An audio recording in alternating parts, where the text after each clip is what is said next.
Hi guys, I'm very happy because you're watching my video. If you like my video, please subscribe for further videos. Kantara movie గురించి సపరేట్గా చెప్పాల్సిన అవసరం లేదు. మీలో చాలా మందికి తెలుసు. 16 crores తీసిన ఈ సినిమా 400 crores దాకా కలెక్ట్ చేసింది. కర్ణాటకలో most watched film. Even KGF కన్నా ఎక్కువ కలెక్ట్ చేసింది కర్ణాటకలో. ఈ సినిమా ఇంతలా హిట్ అవ్వడానికి మెయిన్ రీజన్ ఆ సినిమాలో చూపించిన ట్రెడిషన్. అది అందరికీ కొత్తగా చాలా డిఫరెంట్గా అనిపించింది. ఇప్పుడు మనం ఈ వీడియోలో కాంతారా 1 అండ్ కాంతారా 2 కనెక్షన్ గురించి మాట్లాడుకుందాం. పోయిన ఇయర్లో కాంతారా ది లెజెండ్ చాప్టర్ 1 యొక్క ఫస్ట్ లుక్ని అఫీషియల్గా రిలీజ్ చేశారు. ఆ పోస్టర్కి చాలా మంచి రెస్పాన్స్ వచ్చింది. బేసిక్గా దానిలో ఆయన లుక్ ఏదైతే ఉందో అది నెక్స్ట్ లెవెల్లో ఉంది.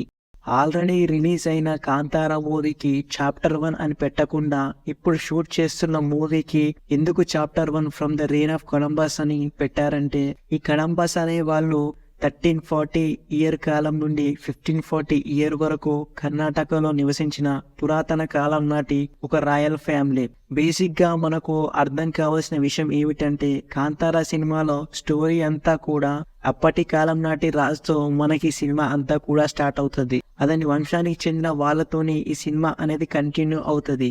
1847లో ఒక రాజు తన భార్య పిల్లలతో నివసించేవాడు.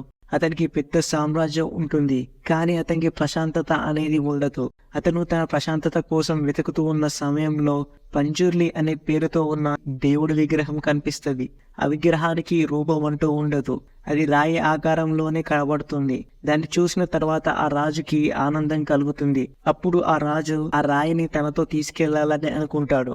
రాజు అక్కడున్న విలేజర్స్ దగ్గరికి వెళ్లి ఆ రాయిని నాతో తీసుకెళ్తా అంటే ఆ విలేజర్స్ దానికి ఒప్పుకోరు.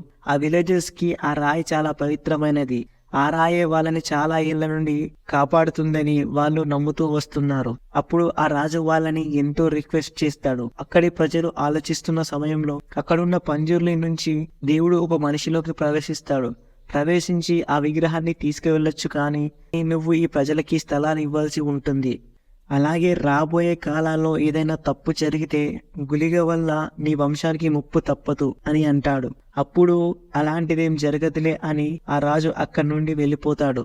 1970కి వచ్చేసరికి మొత్తం అంతా కూడా మారిపోద్ది.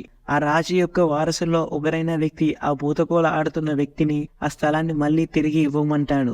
అది వాళ్ళది కాబట్టి వాళ్ళకి ఇచ్చేయమంటాడు. కానీ ఆ భూతకోల చేస్తున్న వ్యక్తి దానికి అంగీకరించడు. చాలా చెప్పి చూస్తాడు, కానీ ఆ వ్యక్తి వినడు. ఆ తర్వాత భూతకోల ఆడిన వ్యక్తిలోకి పంజుర్లి వస్తాడు. ఆ వ్యక్తి అడవిలోకి వెళ్లి కనిపించకుండా మాయమైపోతాడు. ఆ తర్వాత ఆ రాజవంశానికి చెందిన వ్యక్తి రక్తం కక్కుకొని చచ్చిపోతాడు.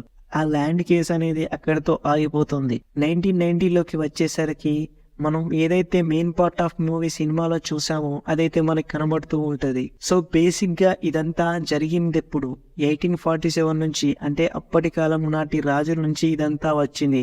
కాకుంటే కర్ణాటకే అని కాదు, భారతదేశంలో ఎక్కడైనా సరే చూసినట్లయితే రాజుల యొక్క చరిత్ర, గొప్ప గొప్ప దేవుళ్ళ చరిత్రలు మనకి కనిపిస్తూనే ఉంటాయి. అలాంటి స్టోరీనే మనకి మళ్ళీ తీసుకొస్తారని అనిపిస్తుంది.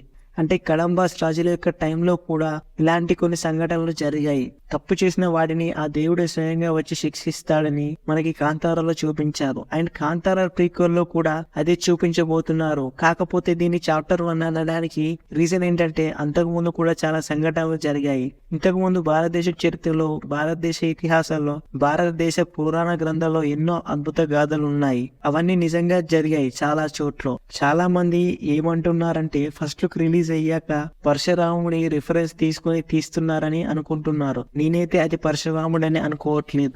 ఎందుకంటే అప్పటి కాలానికి చెందిన ఒక కాపలా వ్యక్తి లేదంటే దేవుడు అని నేను అనుకుంటున్నాను. ఒక గ్రామానికి చెందిన ప్రజల్ని రక్షించబోయే దేవుడిగా రిషబ్ శెట్టిని చూపించబోతున్నారని నేను అనుకుంటున్నాను. కర్ణాటకలో గొప్ప దేవుళ్ళు ఎవరైతే ఉన్నారో వాళ్ళ గురించి చెప్పే ప్రయత్నం చేస్తున్నాడని నాకు అనిపిస్తుంది. కాంతారా సిరీస్ ఈ ఒక్క చాప్టర్ తోనే ఆగుతుందని నేనైతే అనుకోవట్లేదు. ఇది ఇంకా సాగుతుంది అనిపిస్తుంది. ఎందుకంటే ఈ కథని కనెక్ట్ చేయడానికి ఎన్నో కథలు కర్ణాటక చరిత్రలో ఉన్నాయి. వాటన్నిటిని మనకి చూపించే ప్రయత్నం చేస్తారని నేను అనుకుంటున్నాను. సో ఇది గైస్ వీడియో. నెక్స్ట్ వీడియోలో మళ్ళీ కలుద్దాం. ఒకవేళ మన ఛానల్ని ఎవరైనా సబ్స్క్రైబ్ చేయకపోతే ఇప్పుడే సబ్స్క్రైబ్ చేయండి.